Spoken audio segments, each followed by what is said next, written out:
සුබ උදෑසනක් වේවා ජෙස් පිහිටයි අලුබදාද අපි ආරම්භ කරුවේ පියතුමා අලුවලින් කුරුසියේ සලකුණ කරමින් මනස්ථාපනය වී සුභාරංචිය පිළිගන්න කියන ඒ ආරාධනයත් එක්කයි.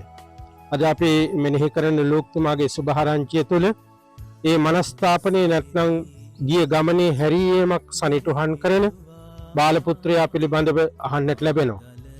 ඔහු අවසානයේදී තීරණය කරනවා ඒ හැරීම කරන්නට.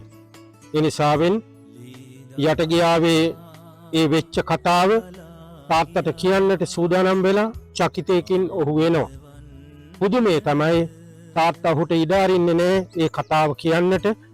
ඒ වෙනුවට තාත්තා මූලිකත්වය අරගෙන තාත්තා ඇවිල්ලා මේ පුතාව පිළිගන්නවා. ඔහුගේ ප්‍රේමණීය පුත්‍ර භාවය යලි තාත්තා මේ පුත්‍රයාට දානය කරනවා. එතකොට මූලිකත්වය ගන්නේ තාත්තා තමයි පුත්‍රයාව පිළිගන්නට. පුත්‍රයාට පිළිගැනීමේ ප්‍රීතිය තියෙනවා මංගල භෝජනයකට කැඳවීම. පුත්‍රයාට හැරීමේ ප්‍රීතිය තියෙනවා වගේම තාත්තටත් තියෙනවා පුත්‍රයා හැරීම පිළිබඳව ලොකු ප්‍රීතියක්.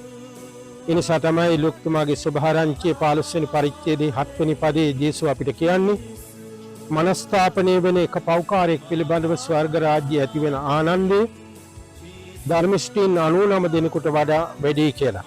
මේ ජුබිලි වර්ෂයේ අපේ දීපයන්න් වහන්සේගේ මහා ආදරය පීතෘකත්වයේ මාතෘකත්වයේ අත්දකින්නට උත්සාහ කරමු.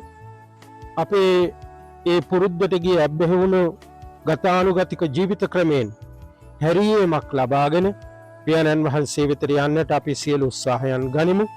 සිත හැරී මා එන තුරා ඔබ බලා සිටියා.